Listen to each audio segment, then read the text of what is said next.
رات ہماری اتحاد اہل سنت کے حوالے سے فیصل آباد میں دوسری میٹنگ تھی، پہلی داتا کے قدموں میں لاہور میں تھی. علماء مل بیٹھے ہیں اور اس ٹیم کا فقیر حصہ ہے الحمدللہ علی احسانہ. تو علماء اہل سنت کو اکٹھا کیا جا رہا ہے، جو آپ کی بھی آواز ہے، ہماری بھی آواز ہے، اور یہی وجہ ہے میں آج یہ پیغام دے رہا ہوں. میرے اس پیغام کو بالکل شیئر کیا جائے. پہلی بات یہ طے پائی، تمام تنظیمیں، تحریکیں، ان کے بڑوں کی عزت کی جائے، اور ان تنظیموں سے متعلقہ احباب و افراد جو مرکزی ہیں وہ کبھی بھی دوسرے کے خلاف نہ بولیں، اور اگر کسی کو کسی عالم سے کوئی اختلاف ہے تو ایک ٹیم بنا دی گئی، ان کے ذریعے سے پیغام پہنچائے، نہ کہ وہ ویڈیو کلپ بنا کر چند بندوں کو راضی کرے اور پھر ایک اختلاف کی اور جناب آپس میں منافرت کی اور ملک میں آگ لگنے کی فضا پیدا ہو. اس کو ختم کیا جائے. اور چوتھے نمبر پر جتنے لوگ ایسے ہیں جن پر کوئی سوال و جواب ہیں، وداؤٹ کیمرہ ان سے ملاقات کی جائے. 10 رکنی ٹیم ہے تو وہ اپنے تحفظات رکھے اور محبت کے ساتھ ان کے تحفظات کو حل کیا جائے. اور یہ جو ایک کہا جاتا ہے کہ اہل سنت سے نکالنے کا دروازہ ہے، واپس لانے کا نہیں ہے، الحمدللہ وہ علماء نے کھول دیا ہے. اب جو جا چکے ہیں وہ واپس آ سکتے ہیں، اور بڑی محبت، عزت اور احترام سے لایا جائے گا. اور خدا کے لیے ملک میں انارکی مت پھیلائی جائے. آپ نے دیکھا ہوگا یہ 3 ماہ ہو گئے اس پر ہمیں ورک کرتے ہوئے، اور یقین فرمائیے اللہ کی رضا کے لیے میں کہہ رہا ہوں، ہم نے بھی بالکل اس مشن کا ساتھ دینے کا پورا عہد کیا ہے، اور مرکزی باڈی کے اندر علماء نے اس فقیر حقیر کا انتخاب کیا ہے. اور میری بھی ذمہ داری ہے کہ میں شعوری مہم کا حصہ بنوں اور مرکزی باڈی کا بھی حصہ ہوں، اور یہ پیغام پہنچاؤں تمام علماء مشائخ جتنے جس لیول کے اختلافات ہیں، خدا کے لیے ویڈیو کلپ بند کریں، کمنٹ دینا بند کریں. اور جتنے فیس بک پر بھوکے لوگ بیٹھے ہیں ویورشپ کے لیے، ان لوگوں کو چاہیے اپنی ویڈیوز بند کریں. علماء کی ٹیم آپ تک آئے گی. خدا را اپنے حال پر بھی مہربانی کریں، اور اہل سنت کے حال پر بھی مہربانی کریں، اور ملک کے حال پر بھی مہربانی کریں. کیا آپ متفق ہیں سارے حضرات اس بات پر؟ اور پھر اگلی بات، یقین کریں 5 دارالافتاء پر مشتمل ایک کمیٹی بنائی گئی.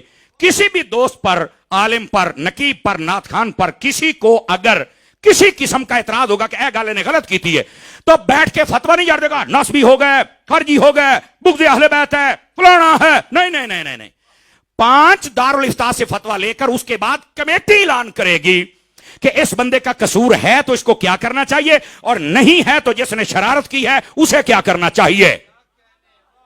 انڈرسٹینڈ کر رہے ہیں آپ حضرات؟ آپ بتائیں اس طرح اختلاف ختم ہوگا کہ نہیں ہوگا؟ مجھے بتلائیں سارے حضرات.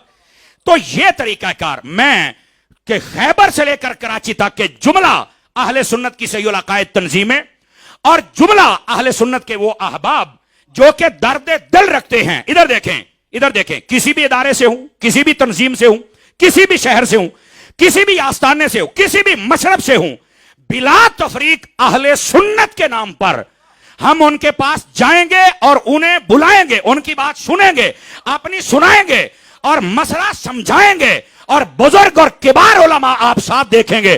اور میں یہ دیکھ رہا ہوں وہ وقت دور نہیں ہے، اگر ہم سب اس کا عہد کر لیں تو اہل سنت کا اتحاد بھی ہو سکتا ہے، اور اہل سنت سے ہر قسم کے خرافات بھی دور ہو سکتی ہیں. کیا آپ بھی اس مشن میں ہمارا ساتھ دیں گے؟ حق بنتا ہے یہ آپ کا، جو یہ کلپ کٹے تو آپ اس کو خوب سوشل میڈیا، جو بھی اہل سنت کے عقائد و نظریات ہیں بالخصوص اور جو نہیں ہوگا پھر آپ دیکھیں گے اس کے ساتھ ہوتا کہ ویسے جو ہٹا ہے نا پتہ انہوں لگ گیا ہے. یہ میں آپ کو صحیح کہہ رہا ہوں، لیکن ہم نہیں چاہتے کہ زیادہ نقصان ہو. واپس آنا چاہیے، غلطیاں بندوں سے میں بھی کر سکتا ہوں، کوئی اور بھی کر سکتا ہے. یہ تھی پہلی بات سمجھی جاتی ہے، اور یہ بڑی بات ہوتی ہے. بس اوقات اصلاح کی بات کی جائے تو کچھ باتیں نہیں کی جاتی، اور اس میں بھی حکمت ہوتی ہے، میں یہ سمجھتا ہوں. لیکن حضرت پیر صاحب قبلہ میرے برادر اکبر، میرے نہایت مخلص بلکہ اخلص بھائی اور دوست حضرت علامہ مولانا پیر محمد اجمل رضا صاحب قادری دامت برکاتہم العالیہ، آپ کا یہ ترہ امتیاز ہے کہ آپ ہر اعتبار سے بڑے آسان انداز میں بات فرما جاتے ہیں اور لوگوں کے دلوں میں بھی اترتی ہے.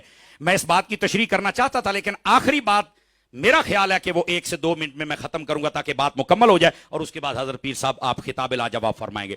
اعلیٰ حضرت صاحب رحمت اللہ تعالی علیہ آپ نے جو فارمولہ دیا ہے، پہلا ہے علماء کا اتفاق، اور اس پر میں کلام کر رہا تھا، اور رات میٹنگ تھی اور اس کے اندر حضرت پیر صاحب کی بھی تائید و محبت شامل تھی الحمدللہ علی احسانہ، اور بڑی روح افزا تھی، اور اس کی میں نے کچھ کاروائی اور اس پہ ہونے والے عزم و ارادے آپ کے سامنے رکھے. انشاءاللہ ان پہ عمل ہوگا اور خیر و برکت آپ اپنی آنکھوں سے دیکھیں گے.